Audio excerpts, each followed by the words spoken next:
Querida família, paz e Deus. Hoje, dia 14 de março de 2024, faz 4 anos que fui pela última vez na CCB. Como é sabido, atendi na instituição o Ministério de Cooperador por quase 20 anos. Entendo que essa tomada de decisão trouxe muita dor e tristeza no seio da nossa família. Haja vista que estamos enraizados nesse lugar há 4 gerações. E eu tenho me esforçado muito para entender e me empatizar com vocês, principalmente com a querida mamãe e a minha querida Nina e a minha querida Naninha, minhas 2 irmãs queridas. Não pense que foi fácil tomar essa decisão de sair da CCB. Somente eu e minha casa, minha esposa e filhos, sabe o caminho tão exaustivo que transitei para sair.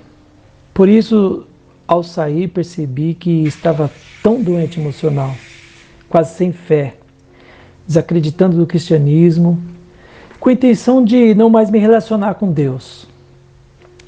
Eu estava já no caminho do ateísmo. Tudo isso por conta do que vi, do que vivi e testemunhei nos relacionamentos e tratativa dos anciães, que em todo momento atendia apenas os interesses da instituição religiosa em detrimento de pessoas. Ao sair desse ambiente, como última análise, última tentativa, como última esperança, propus entender realmente o que é a Igreja de Jesus Cristo e como ela se relaciona com pessoas. Porque realmente dentro da CCB, ocupando o cargo, o Ministério de Cooperador por quase 20 anos, realmente eu não entendi. Então, foi através das Santas Escrituras que eu entendi que a Igreja foi idealizada antes dos tempos eternos. Ela é um ministério que estava guardado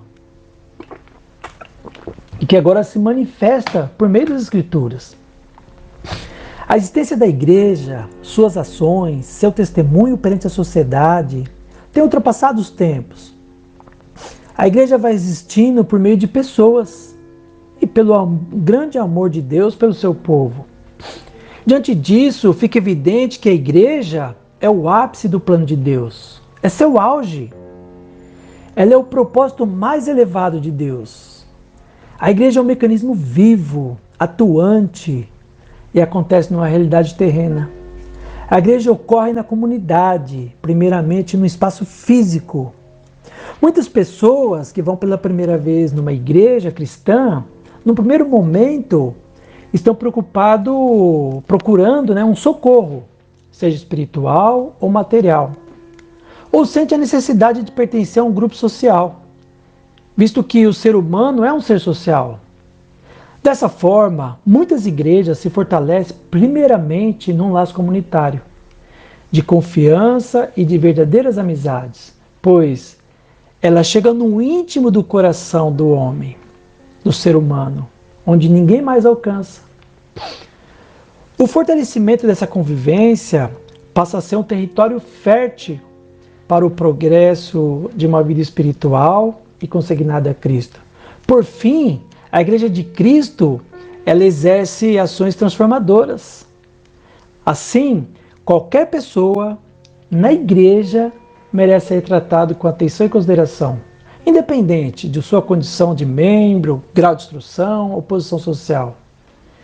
Respeito é uma atitude que favorece para que as relações interpessoais sejam adequadas e satisfatórias. Além disso, o respeito é a atitude necessária para conviver sem conflitos, aceitando as diferenças entre as pessoas.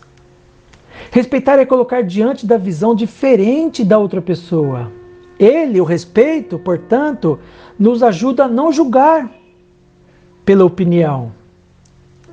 O respeito se mostra pela empatia, isto é, com atitude comunicativa, que mostra que sabemos, aceitamos e respeitamos a outra pessoa. Mesmo que talvez não esteja de acordo com as suas decisões ou opinião. A empatia é a ferramenta utilizada dentro da comunicação assertiva adequada, que mostra o respeito depois de escutar a outra pessoa, observando de onde ela nos fala, com seus sentimentos e experiências pessoais. O respeito, se não for o maior produtor de amor, com certeza é o cultivador. É através dele que se firma os grandes relacionamentos. E em se falando no âmbito da Igreja de Jesus Cristo, é exatamente daí que se potencializa o amor fraternal, fruto do respeito entre os irmãos. Diante disso, é de fácil percepção que o anseio de Deus é que a sua igreja seja uma comunidade terapêutica, onde os relacionamentos sejam profundos e sinceros, onde as pessoas possam fazer amizades verdadeiras e possam ser elas mesmas, onde o relacionamento saudável restaura e vigora o ser humano, condicionando-o à amável doutrina de Cristo. Mas quem são os maiores responsáveis? Quem são os vetores dessa transição dentro da igreja? Os responsáveis por uma igreja saudável, sem dúvida, são os líderes, são a liderança. O pastorado deve ser levado a sério. O pastor não é um voluntário, mas uma pessoa chamada por Deus. Seu ministério não é procurado, mas é recebido. Não deveria ser procurado. O ministério, ele é recebido, é uma vocação. Sua vocação não é terrena, mas é celestial. Sua vocação, ser do ministério, a vocação de estar no ministério, não é para você ter vantagens humanas, mas cumprir um propósito divino. Entrar no ministério por amizade ou outro propósito é um perigo. O ministério não é um palco de sucesso, não é um camarim onde colocamos máscaras e assumimos um papel diferente daquele que na realidade somos, mas é um campo de trabalho cuja essência é a integridade. A vida do ministério é a vida do ministro é a vida do seu ministério. O ministério não deve ser uma plataforma de privilégios, mas um campo de serviço. Não uma feira de vaidades, mas um lugar de trabalho humilde e de abnegação. Abraçar o ministério é abrir mão de outros ideais. Ser do ministério deveria ser uma vocação, um chamado de Deus, um chamado irresistível, irrevogável, intransferível. Quando Ele chama eficazmente. E quando eu olho para o retrovisor da nossa vida, da nossa família, eu vejo o nosso saudoso pai, que foi tão devoto a CCB, como todos nós sabemos.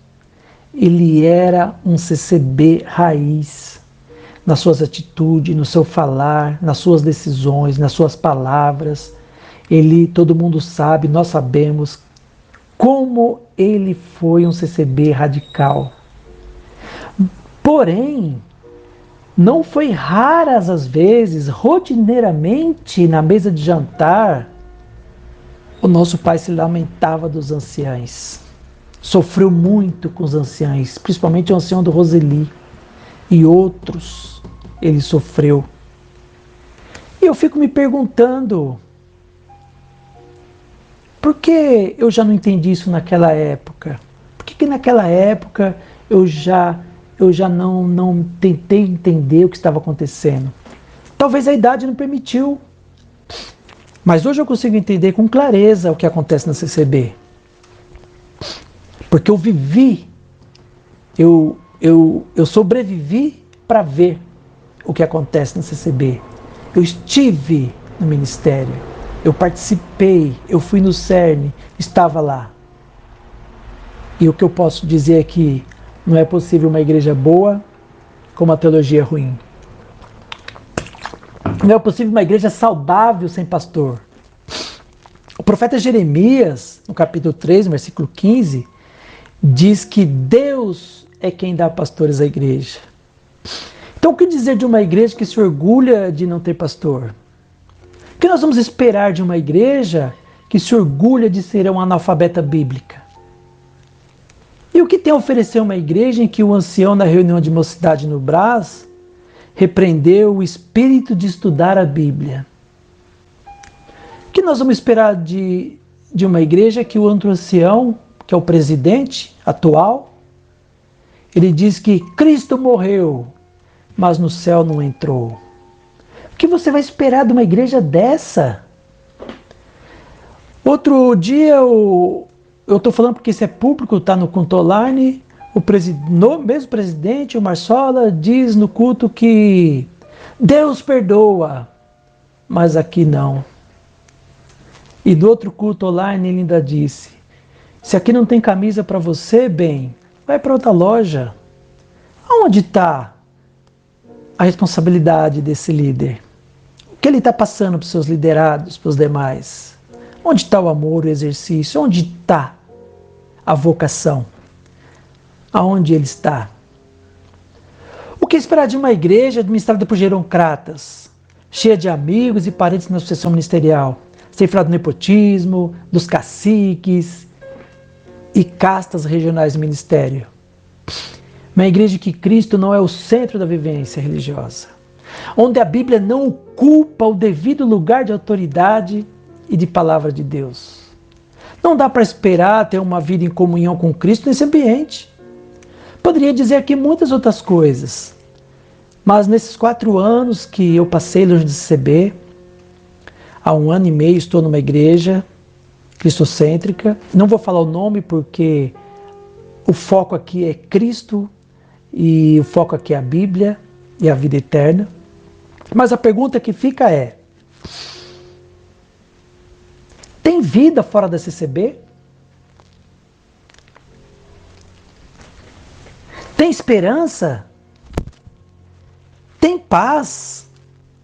Tem comunhão com Cristo? Tem cuidado com a família? Tem alegria? Tem casamento saudável? Tem vida eterna? Tem crescimento espiritual? Tem vivência com o Espírito Santo? Tem a proximidade com Cristo? Parece que eu só tenho isso dentro do cativeiro CCB. Mas a resposta ela é muito simples. A resposta é que quando você sai dessa caverna, dessa prisão, desse cativeiro chamado CCB, e você vai para uma igreja cristocêntrica, onde Cristo é o centro da igreja, e que a Bíblia, de verdade, ela é a palavra de Deus, e que a Bíblia passa a ser a única autoridade da igreja. Você, nesse momento, você voa para os braços de Cristo e passa a entender o tamanho da obra da cruz. E fica tão constrangido que o Espírito Santo te convence do pecado, da justiça e do juízo. E você, nesse momento, é renovado em Cristo Jesus. E passa a gozar de esperança, de paz, de comunhão com Cristo, do cuidado com a sua família, com a sua casa, com o seu casamento, com seus filhos. Aí você passa a entender realmente o que é ter uma vida consignada com Cristo. Para não delongar, minha oração é para que o Espírito Santo, em algum momento, convence vocês. E que vocês, após esse convencimento, fiquem tão constrangidos e caiam aos pés da cruz de Cristo. Enquanto isso não aconteça, eu continuo amando vocês. Continuo orando por vocês. E vocês estão no meu coração e amo vocês de verdade. Um grande abraço e um grande beijo no coração de vocês. E que a paz do nosso Senhor Jesus Cristo esteja em vossa vida. Amém.